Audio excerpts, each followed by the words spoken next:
बोलो करवा चौथ माता की जय। पाठ पूजा चैनल में आज हम करवा चौथ माता की कथा सुनेंगे। करवा चौथ एक प्रमुख हिंदू त्योहार है जो विशेष रूप से भारतीय संस्कृति में विवाहित महिलाओं के लिए बहुत महत्वपूर्ण है। यह पर्व हर साल कार्तिक मास की कृष्ण पक्ष की चौथ तिथि को मनाया जाता है।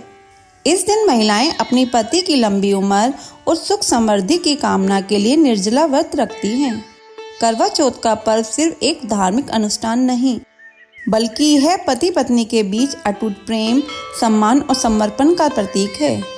इस व्रत का नाम करवा शब्द से लिया गया है, जिसका अर्थ है मिट्टी का बर्तन।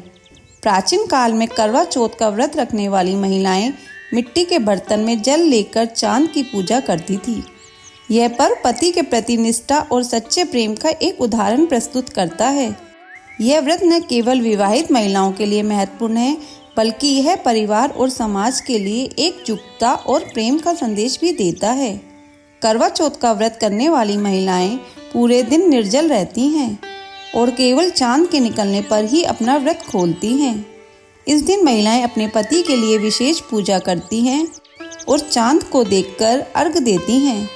इस पूजा के माध्यम से वे अपनी पति की लंबी उम्र और सुख समृद्धि की कामना करती हैं।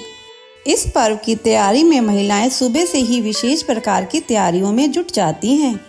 वे नए कपड़े पहनती हैं, मेहंदी लगाती हैं और अपने घर को सुंदरता से सजाती हैं।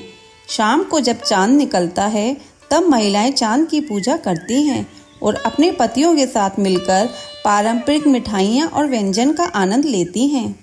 करवा चौथ का यह पर्व न केवल विवाहित महिलाओं के लिए, बल्कि पूरे परिवार के लिए एक महत्वपूर्ण अवसर है, जिसमें सभी सदस्य एक साथ मिलकर प्रेम और समर्पण का अनुभव करते हैं।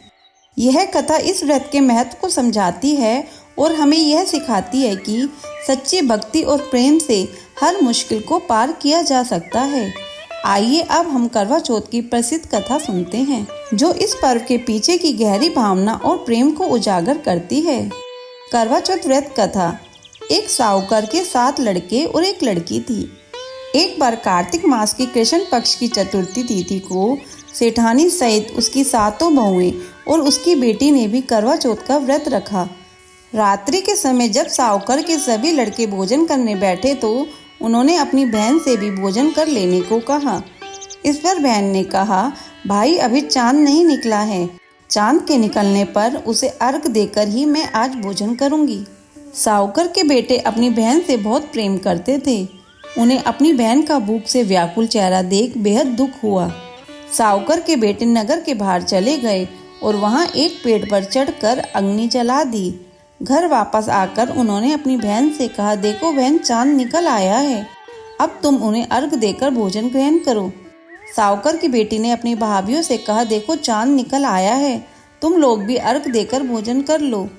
ननंद की बात सुनकर भाभियों ने कहा, बहन अभी चांद नहीं निकला है, तुम्हारे भाई धोखे से अग्नि जलाकर उसके प्रकाश को चांद के रूप में तुम्हें दिखा रहे हैं।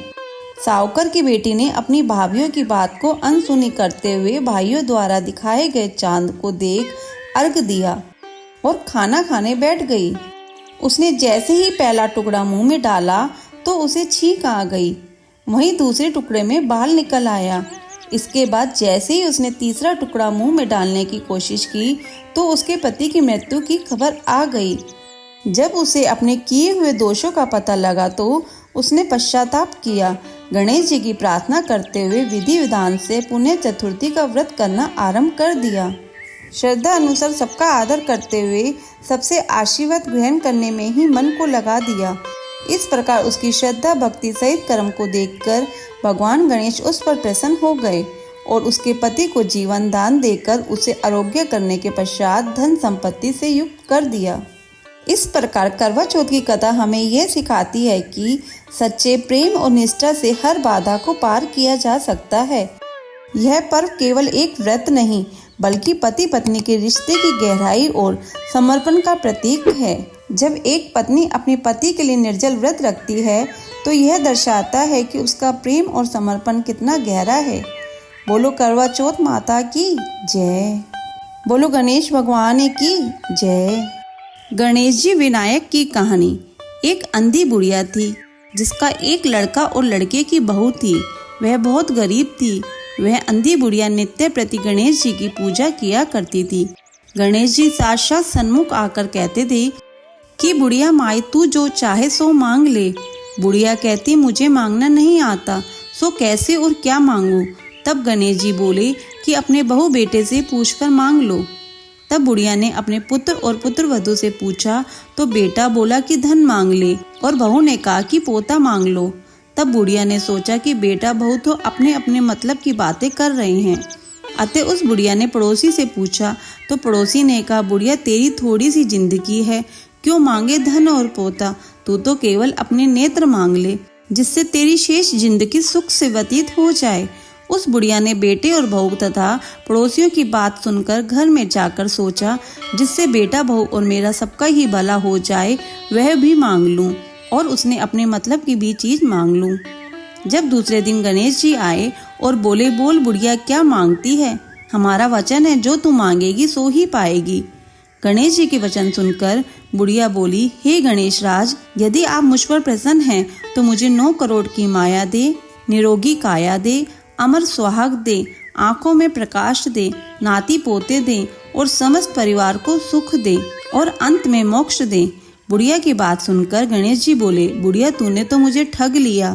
खैर जो कुछ तूने मांग लिया वह सभी तुझे मिलेगा। यह कहकर गणेश जी अंतर्ध्यान हो गए। हे गणेश जी, जैसे बुढ़िया माँ को मांगे अनुसार आपने सब कुछ दिया वैसे ही सबको देना और हमको भी देने की कृपा करना। कथा संपूर्ण। अगर आपको ये कथा सुनना अच्छा लगा हो तो इसे लाइक करके शेयर करें। चैनल पे नए हो तो सब्सक्राइब करें।